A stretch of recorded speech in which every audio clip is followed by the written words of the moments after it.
Assalamu alaikum warahmatullahi wabarakatuh. A message for Muslim brothers about nafs. দেখেন, আমরা কেউ ফেরেশতা না, আমরা হলাম মানুষ। আমাদের মধ্যে দুই ধরনের সত্তা আছে। একটা হচ্ছে ভালো সত্তা, যে আমাকে ভালো কাজের আদেশ দেয়, আরেকটা হচ্ছে খারাপ সত্তা, যে আমাকে আসলে খারাপ কাজের আদেশ দেয়। তো আমাদের নফসকে আল্লাহ তাআলা এমনভাবে সৃষ্টি করেছেন যে খারাপের প্রতি আমাদের একটা আকর্ষণ কাজ করে, গুনাহের প্রতি আমার একটা আকর্ষণ কাজ করে। আবার আমাদের মধ্যে এই ক্যাপাবিলিটি বা এই সাধ্যটাও দিয়েছেন যে আমরা চাইলেই সেই গুনাহ থেকে বা সেই খারাপ যে প্রবৃত্তি আছে সেটা থেকে আমি বিরত থাকতে পারবো। এই সাধ্যটা আমার মধ্যে আছে। ফেরেশতাদের সাথে আমাদের বেসিক যে পার্থক্য, সেই পার্থক্যটা হচ্ছে ফেরেশতাদের মধ্যে এই ধরনের কোনো খারাপ কাজের ইচ্ছা কখনো আসে না। তাদের মধ্যে ওই ধরনের কোনো প্রবৃত্তি নাই, তাদের মধ্যে খারাপ সত্তাটা নাই, তাদের মধ্যে ভালো সত্তাই আছে। এবং তারা এই কারণে তারা কোনো গুনাহ করে না, এবং তারা সবসময় ভালো কাজই করতে থাকে, এবং তারা সবসময় আল্লাহ তাআলার আদেশই পালন করতে থাকে। তাদের আল্লাহ তাআলার আদেশ পালন করতে কোনো সমস্যা হয় না। আমাদের প্রবলেম হয় কারণ হচ্ছে আমাদের মধ্যে যে খারাপ সত্তাটা আছে বা আমাদের মধ্যে যে খারাপ প্রবৃত্তিটা আছে, এটার কারণে আমরা অনেক পারি না। তো আমাদের এটা কেন হয়েছে? এটা হয়েছে আমাদের আল্লাহ তাআলা পরীক্ষা করার জন্য, আমাদের স্বাধীন ইচ্ছাকে পরীক্ষা করার জন্য। আমাদের মধ্যে আল্লাহ তাআলা এমন স্বাধীন ইচ্ছা দিয়েছে যে আমরা আল্লাহর অবাধ্য হইতে পারবো। আবার আমরা চাইলে আমাদের মধ্যে এই সাধ্য আছে যে আমরা আমাদের প্রবৃত্তিকে ট্যাকেল দিয়ে এবং শয়তানের ওয়াসওয়াসাকে উপেক্ষা করে হইলেও আমরা আল্লাহর ইবাদত করতে পারবো।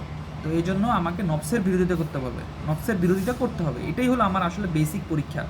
তো এর কারণে গুনাহের প্রতি আকর্ষণ থাকাটা মানে খুব স্বাভাবিক একটা বিষয়।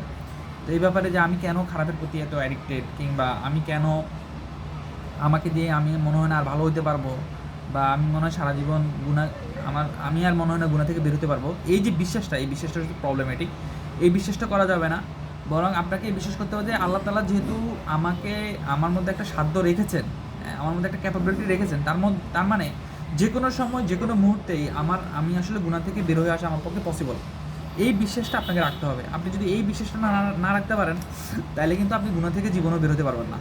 তো গুনাহ থেকে বের হওয়ার বা আপনার নফসের বিরোধিতা করার প্রথম স্টেপই হচ্ছে এটাকে বিলিভ করা, এটাকে বিশ্বাস করা যে আমি অবশ্যই, আমার মধ্যে আল্লাহ তাআলা সেই গুণ বা সেই ক্যাপাবিলিটি দিয়েছেন, সেই সাধ্য দিয়েছেন যে আমি যে কোনো মুহূর্তে চাইলে আমি গুনাহ থেকে বিরত থাকতে পারবো।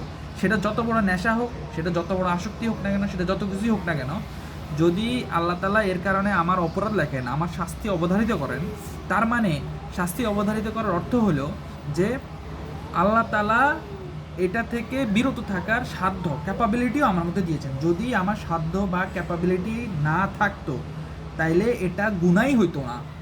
কারণ আমি আমার আর বিরত থাকার কোনো ওয়ে নাই।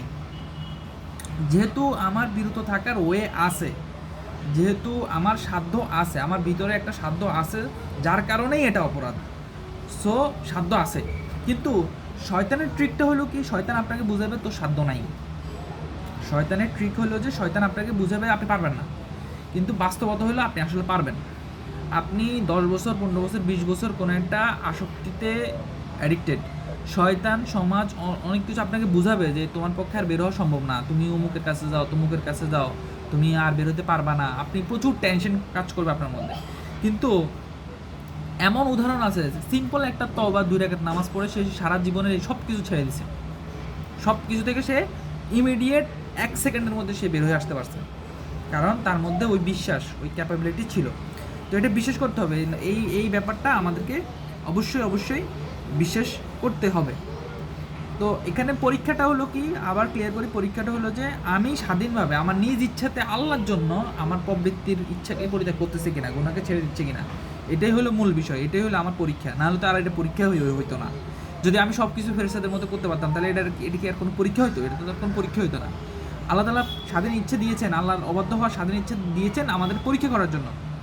তার মানে আমি স্বাধীন, এটা এক ধরনের কিন্তু ট্রিকি, এটা এক ধরনের একটা ট্রিকি বিষয় যে আমি অ্যাকচুয়ালি আপনি স্বাধীন না। আপনি স্বাধীনের জন্য যদি আপনি যা খুশি তা করে সেরে যেতে পারতেন, তাহলে আপনি স্বাধীন ছিলেন। কিন্তু আপনি স্বাধীন না, বরং আপনাকে স্বাধীন ইচ্ছা, আল্লাহর অবাধ্য স্বাধীন ইচ্ছে দেওয়া হয়েছে আপনাকে পরীক্ষা করার জন্য। আপনার স্বাধীন ইচ্ছা থাকা সত্ত্বেও কি আপনি আল্লাহর বাধ্য হচ্ছেন কিনা, আপনি আপনার প্রবৃত্তির যে ইচ্ছা সেটাকে ত্যাগ করতেছেন কিনা। আশা করি আমি আমার মেসেজ দিতে পেরেছি। আসসালামু আলাইকুম ওয়া রাহমাতুল্লাহি ওয়া বারাকাতুহু।